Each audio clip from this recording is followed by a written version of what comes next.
Buenas tardes a todos. Mi nombre es Rodrigo Gese.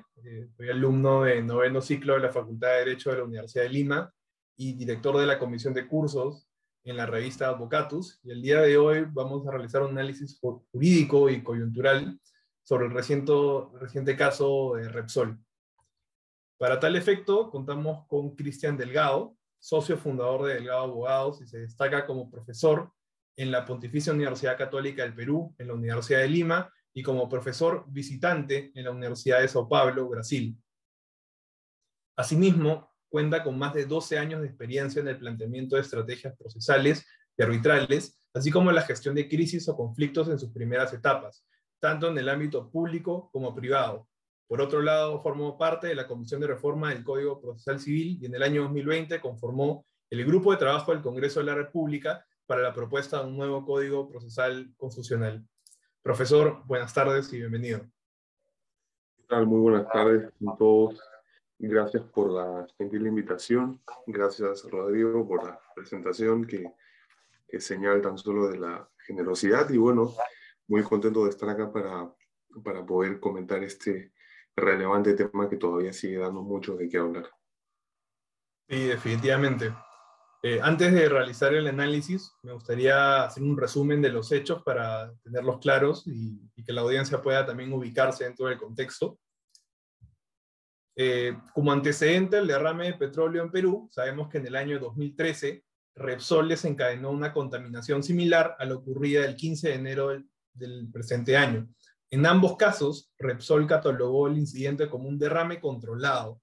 Sin embargo, tal como sucedió hace aproximadamente 9 años, se descubrió que en la realidad no fue de tal magnitud.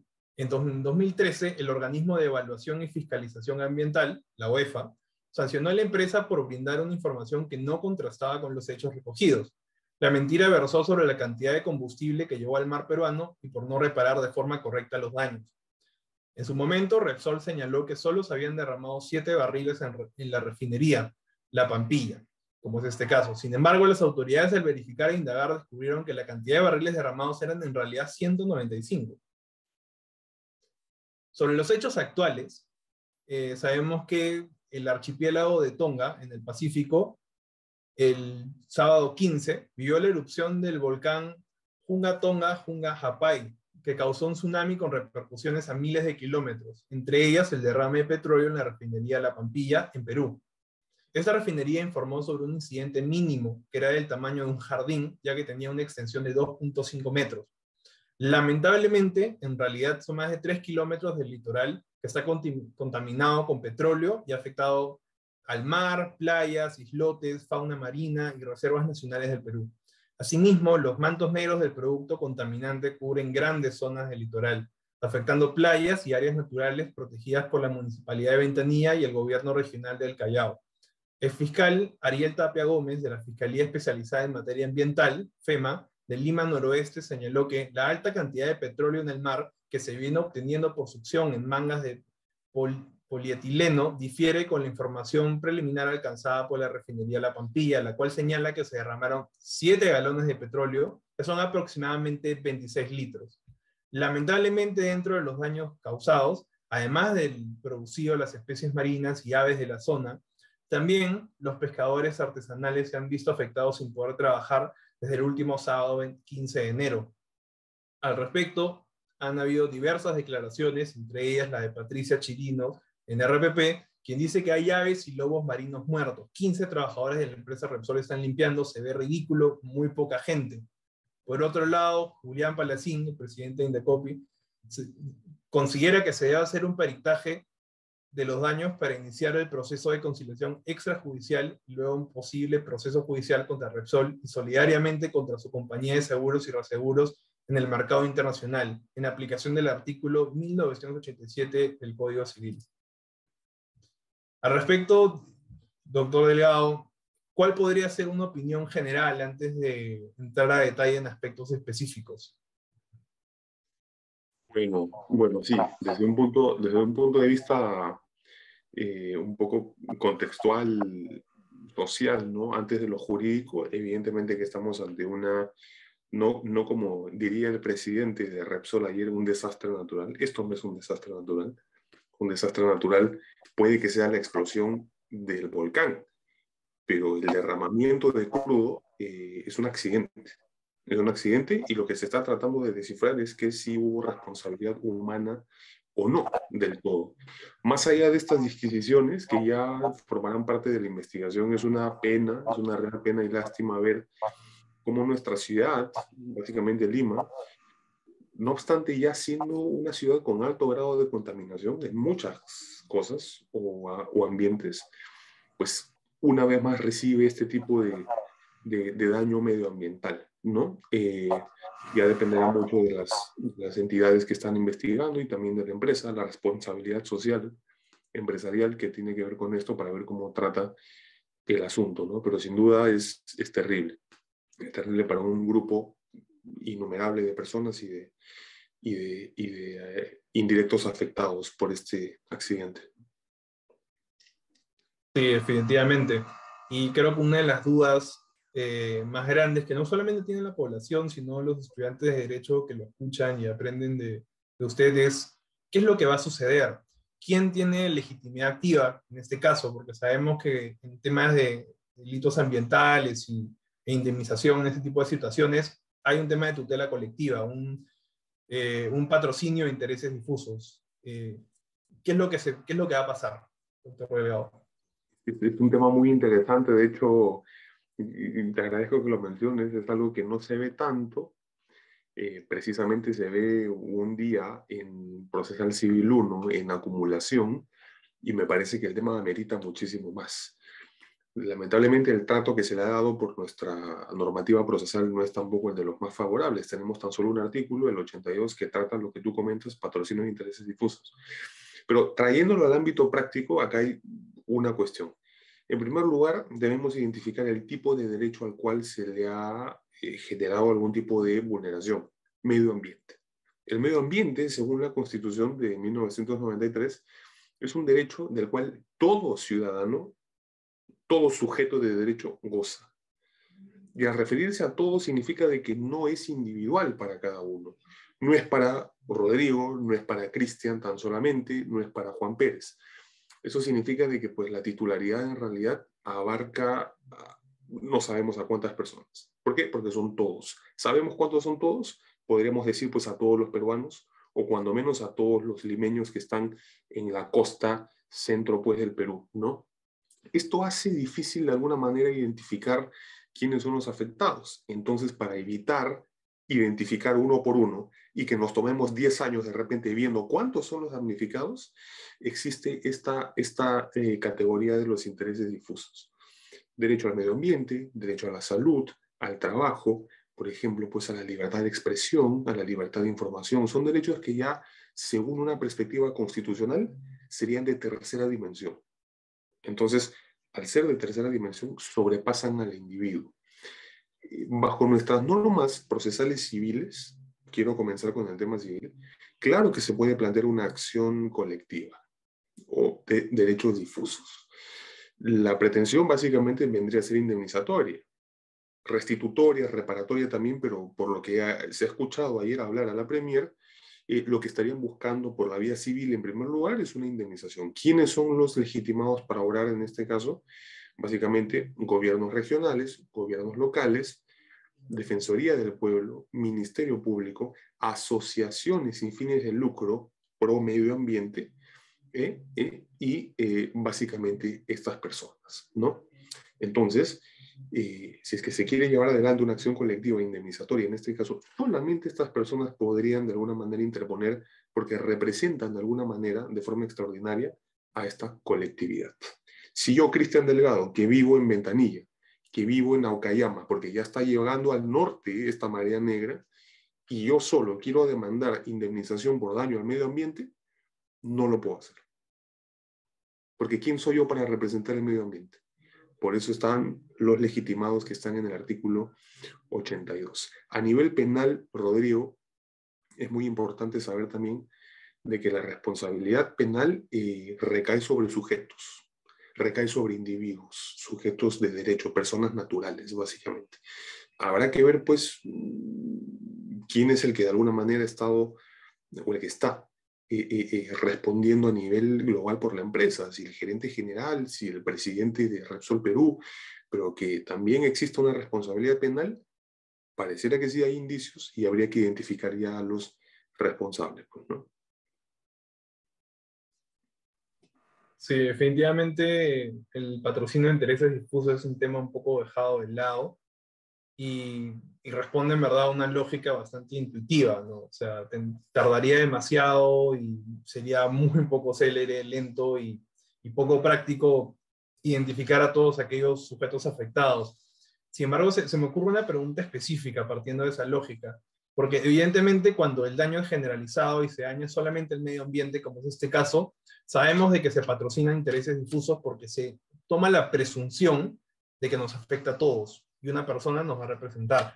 Pero ¿qué pasa con todos esos pescadores y que además del daño genérico por haber sido afectado el medio ambiente, no pueden consolidar, por ejemplo, contratos y por lo tanto el lucro cesante, no pueden, por ejemplo, efectuar un negocio específico, venta de pescados? No son ellos los que específicamente sacan el pescado del mar, sino que ellos, tampoco teniendo un contrato específico, se dedican a la venta del día a día. ¿Qué pasa en ese tipo de casos? Y en los casos en los cuales alguna persona que se estaba bañando, un bañista que estaba en el mar, se intoxica antes de que salgan las alertas de las autoridades. ¿Podría comentarnos qué sucede en ese tipo de casos? ¿Podría plantearse alguna excepción de cosa juzgada o de proceso idéntico por estar esta tutela colectiva? Excelente pregunta. Y es más, yo haría una pregunta sin un examen, ¿ah? Tu pregunta revela la respuesta, por una sencilla razón. Porque todo va a partir, y esto es algo que he aprendido desde mis maestros, todo va a partir de qué es tu petitorio.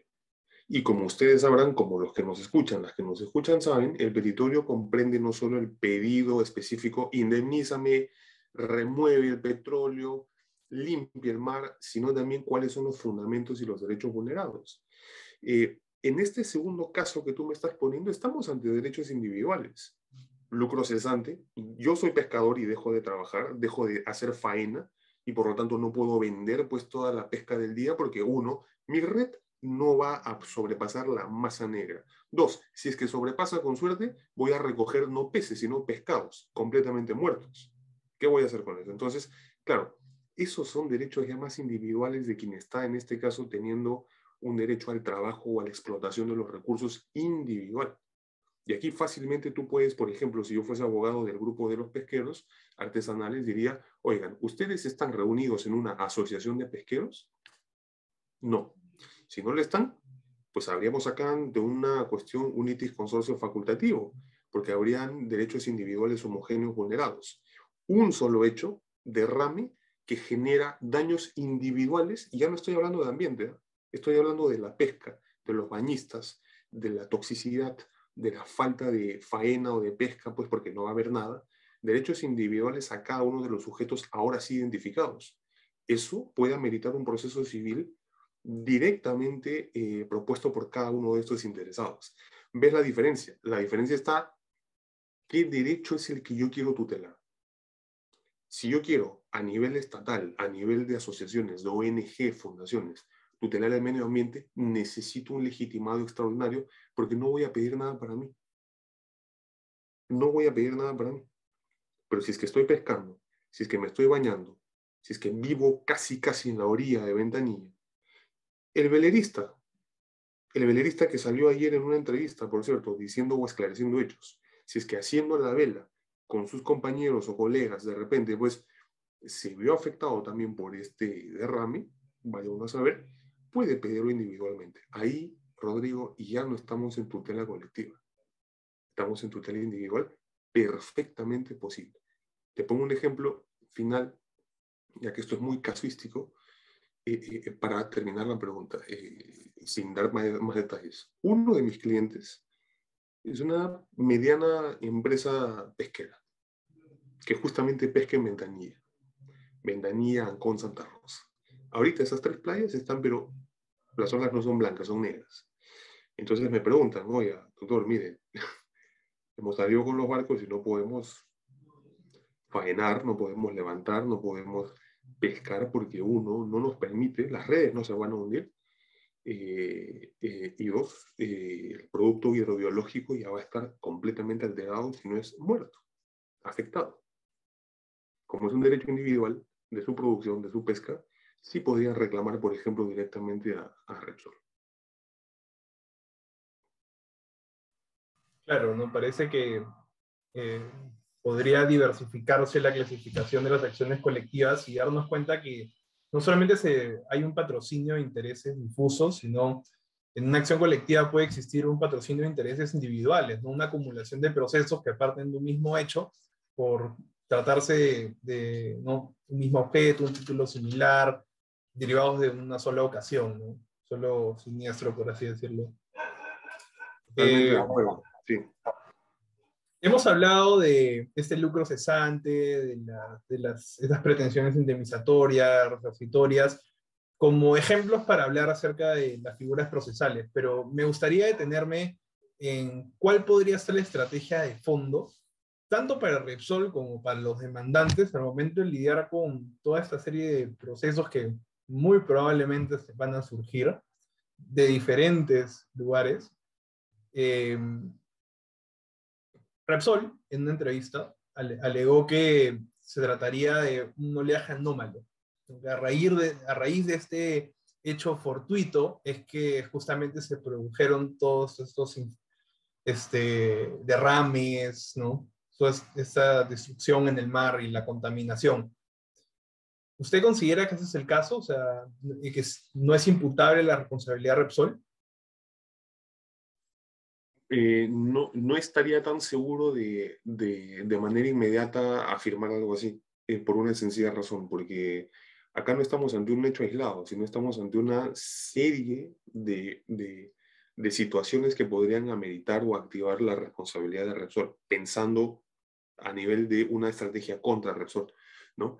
Que puede ser el hecho de, por ejemplo, no haber actuado inmediatamente, porque pasaron 10 minutos hasta que recién pudieron ver pues la marea negra, ¿no? De que en realidad no hubo ningún oleaje, por ejemplo, no está comprobado. Ayer se mostró un diagrama, un documento en donde se demostró en papel de que había un oleaje en esa hora de la descarga del crudo, un poco anómalo, pero eso también ya va a ir contrastado, por ejemplo, con las declaraciones de testigos de los que han estado ahí básicamente cerca y han dicho de que no han sentido ningún oleaje. Entonces, son cuestiones que a nivel probatorio y la responsabilidad civil que en este caso estamos viendo inicialmente, porque la hay, o podría haberla, todo se basa en una cuestión de prueba. Prueba del hecho ilícito, prueba del factor de atribución, prueba del nexo causal y del daño, ¿no? Eso es, ya ustedes lo verán cuando estén en responsabilidad civil. Y cada uno de estos se tiene que probar. Si yo quisiera hacer la estrategia contra Repsol, diría, oye, por una cuestión de la teoría del riesgo, tú eres responsable por los hechos pues que, escapando a tu normal y actual diligencia, no puedas evitar o controlar. Y acá no solo hubo una falta de control prematuro, hubo también una desinformación que acaba agravando su situación, porque en un primer momento dijeron, se nos derramó 0.6 de barril de petróleo. 0.6, o sea, no llegaba a un barril entero. Para que después indicaran de que fueron 6.000 barriles, ¿no? Entonces, ya queda un poco raro poder comprobar lo opuesto, ¿no? Pero haciendo ese mismo ejercicio de la pregunta, y muy instigante, yo podría indicar también, oigan, esto es fuerza mayor. Esto es fuerza mayor, no tenía yo cómo acreditar realmente o probar, ¿no? De que, evitar, mejor dicho, esto. Es un acto que no me incluía como que prever, ¿no? O al menos evitarlo. Podría haberlo previsto en el sentido de que ellos decían de que tenían las boyas, de que las boyas aguantaban todo este oleaje anómalo, que eso está en su plan de contingencia, y fácilmente yo podría decir, sí, tuvimos el plan, pudimos preverlo, pero la intensidad del evento ajeno y extraño a Repsol, oleaje, superó lo normalmente previsto. Ya no soy responsable por eso. Fuerza mayor. Entonces, entendería la más evidente de los argumentos poder usarse como ese, ¿no? Hay otro tema muy interesante. ¿Solo yo, Repsol, sería responsable? Porque a mí me han dado información equivocada. La Marina de Guerra me dijo una cosa, la Capitanía de Puertos o la Dirección de Capitanía de Puertos, DICAPI, me dijo otra. Al final de cuentas no sabía cómo guiar mi gestión de este tema, ¿no? Pues también identifiquen en este caso a la falta de previsión de la Marina. Pero igual, es algo muy, muy jalado de los cabellos porque yo no voy a trasladar de alguna manera la responsabilidad de alguien que no tenía dominio del hecho. ¿Cuál es el dominio del hecho? Descarga del crudo. ¿Entiendes? Entonces podría haber ser un atenuante, ¿no? Una cuestión así, pero ni siquiera responsabilidad solidaria, diría. Claro, entonces en ese caso no estaría de acuerdo con, si usted fuese el juez que recibe el caso, con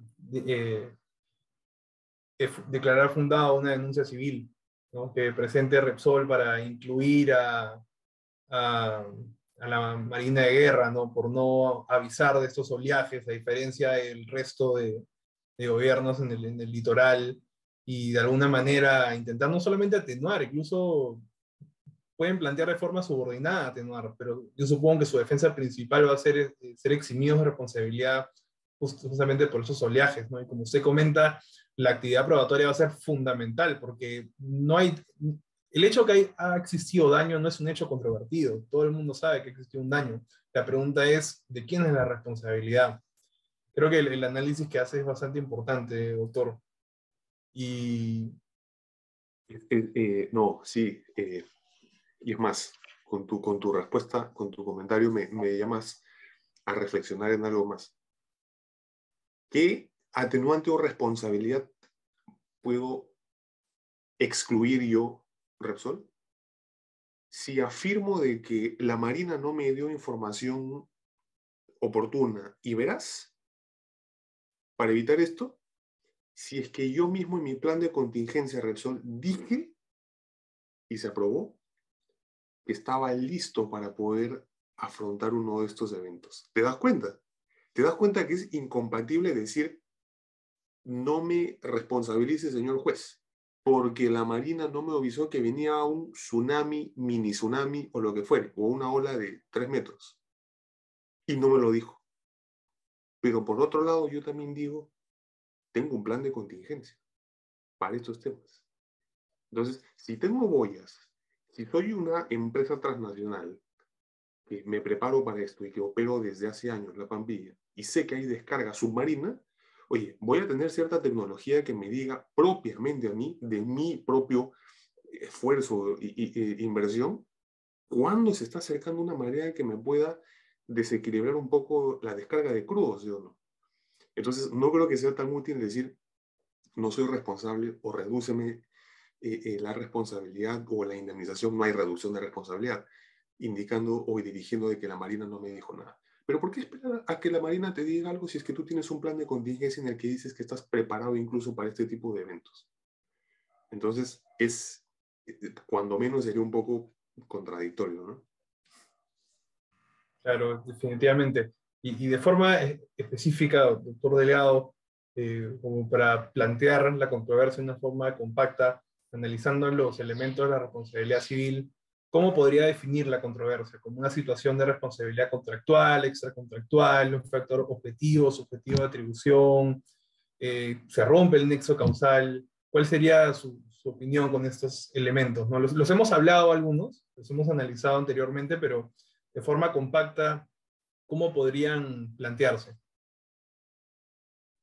Claro, lo que pasa es que hay un principio general que es el nemin in ladere, o la prohibición expresa de hacer daño a alguien, ¿no? Y en este caso hay titulares difusos del derecho al medio ambiente, y que no necesitas un contrato para pactar de que no vas a contaminar.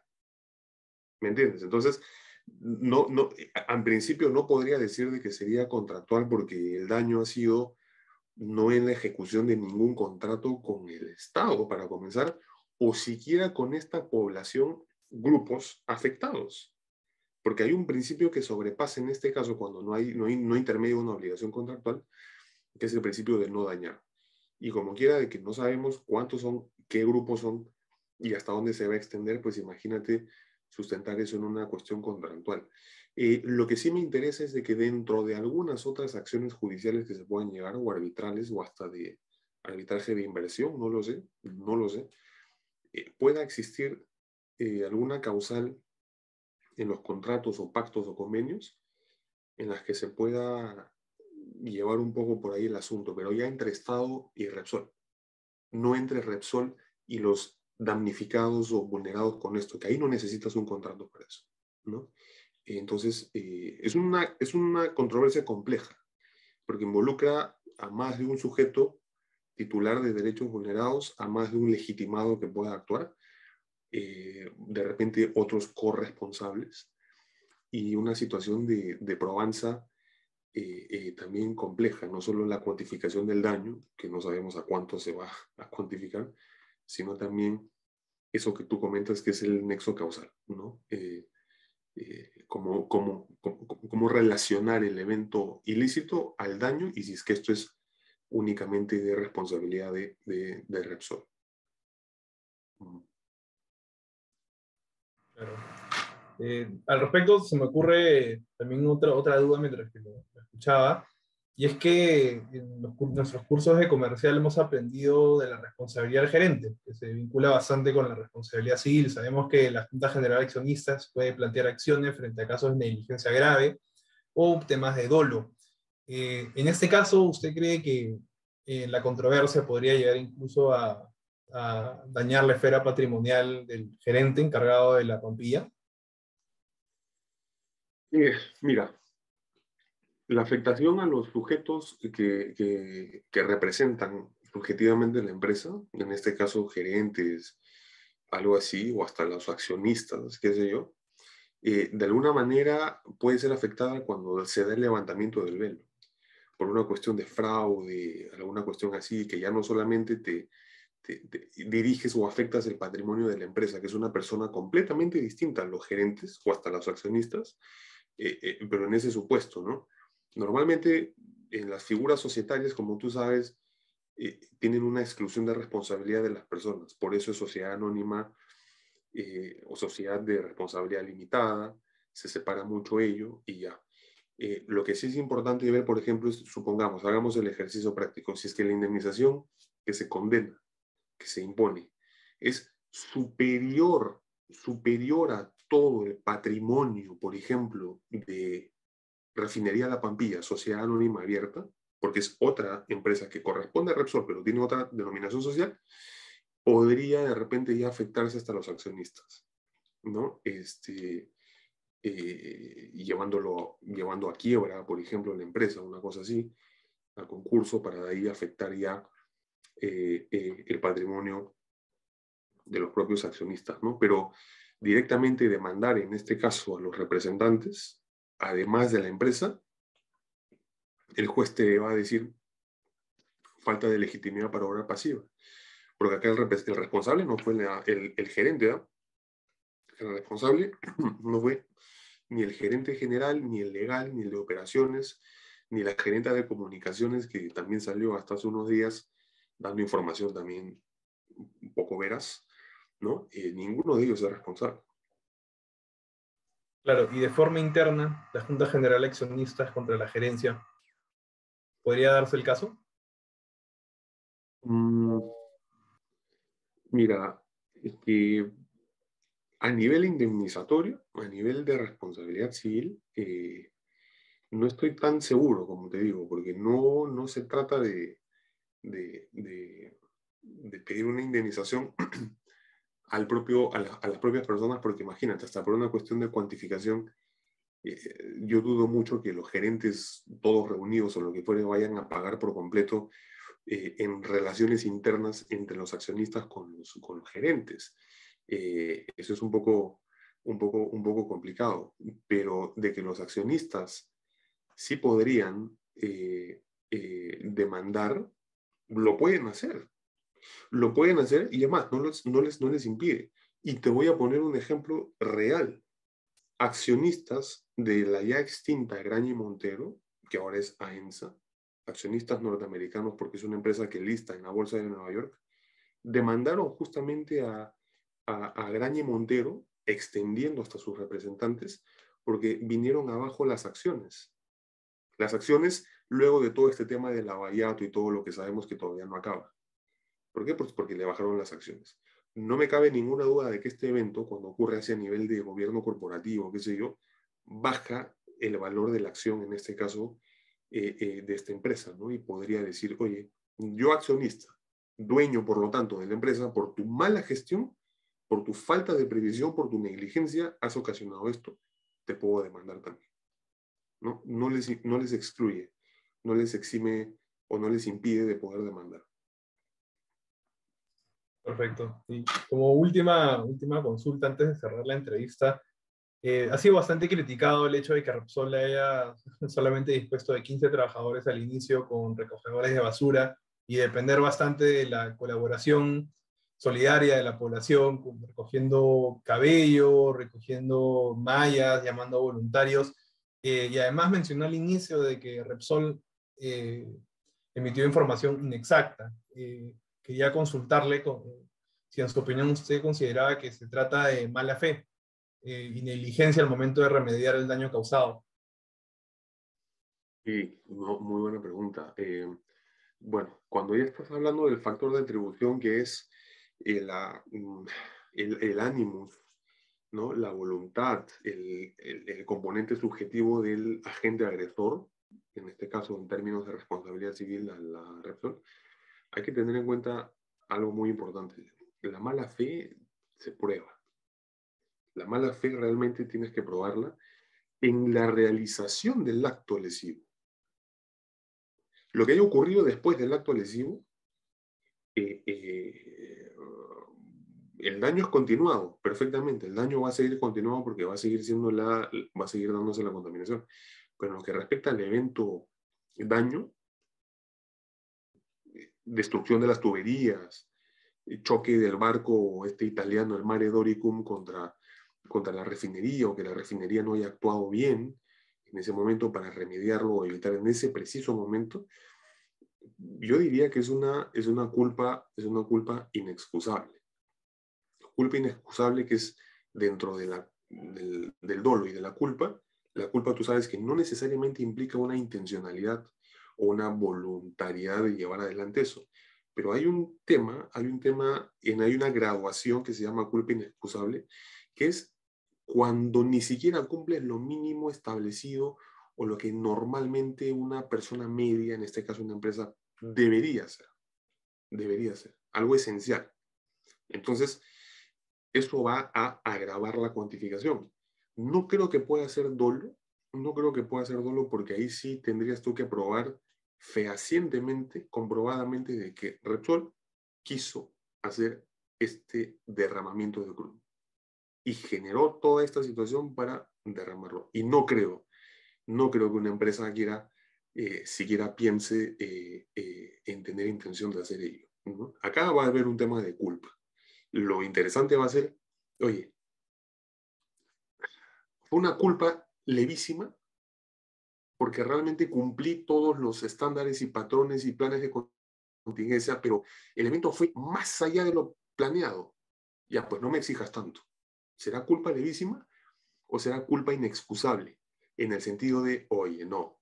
Esta es una cuestión que fácilmente cualquier empresa de tu rubro mediana o hasta por debajo del promedio podía evitarlo, controlarlo, gestionarlo mejor. Si el juez o la jueza opta por esta segunda, que no te quepa ninguna duda de que la indemnización va a ser, pero billonaria. Entonces, mientras que si opta por, no, hiciste todo lo que pudiste, pero pues por un pelito se te escapó y estuvo más allá de tu deber mínimo de diligencia, ok, puedo tomarlo como un atenuante de tu indemnización. esa es una cuestión propia del litigio, estimado Rodrigo, que estamos todavía creo que a mucho tiempo de ver eso. Sí, definitivamente. Entrará en juego todos aquellos lineamientos que ha desarrollado la Corte Suprema en cuanto a la diligencia ordinaria, la extraordinaria y muchos otros factores que usualmente vemos tan solo en la teoría o los que vemos litigios diariamente, vemos a veces en citas específicas dirigidas a los jueces. Pero ha sido muy interesante el análisis de hoy día, doctor. Ha permitido no solamente refrescar bastante teoría, sino mirar con otros ojos la controversia que vemos en las noticias y ahora estar un poco más preparados para emitir cualquier opinión. Muchas gracias por su participación el día de hoy. Ha sido un honor, un gusto contar con usted, maestro, y esperamos verlo pronto en otra entrevista. Muchas gracias nuevamente, Rodrigo, por el momento tan ameno e importante. Les incentivo a que puedan seguir creando este contenido de tantos temas que ameritan un comentario más distendido a nivel procesal, jurídico, constitucional. Esto va a dar mucho para hablar y ciertamente va pues a constituirse en ejemplos y casos prácticos para ver en las aulas de la facultad de todas maneras, ¿no? De mi parte, agradecerles y quedar siempre a su disposición.